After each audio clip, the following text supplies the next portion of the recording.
সেই অন্তৰ্জামী নাৰায়ণ এটি লক্ষ্মী নাৰদৰ শত সহস্ৰ কোটি প্ৰণিপাত কৰিব গ্ৰহণ কৰিব উঠা দেবৰ্ষী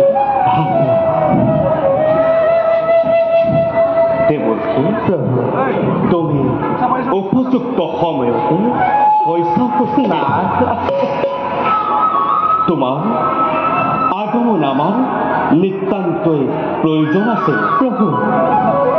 দেবৰ্ষী প্ৰভু চাওঁতে চাওঁতে সত্য যুগৰ অৱসান ঘটিছে বৰ্তমান ত্ৰেতা যুগ আৰম্ভ হৈছে আৰু এই সত্য যুগত হৰিনাম পুনৰ উদ্ধাৰৰ বাবে তোমাক আমাৰ অতিকে প্ৰয়োজন নাৰায়ণ নাৰায়ণ দেৱৰ্ষী তুমি তুমি ৰাজা মান্ধাতাক পৰীক্ষা কৰিব লাগিব আৰু তেওঁৰ দ্বাৰাই পুনৰ দেশখন জগতবাসীক আমাৰ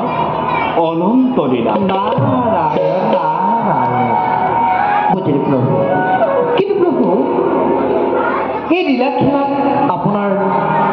সহায় হিচাপে নিজৰ কৰ্তব্য কৰিবলৈ পাই নিশ্চয় মই আনন্দিত হৈছোঁ বাৰু প্ৰভু আপোনাৰ আজ্ঞা শিৰোগত কৰি এনেদৰে এই সম্পত্তি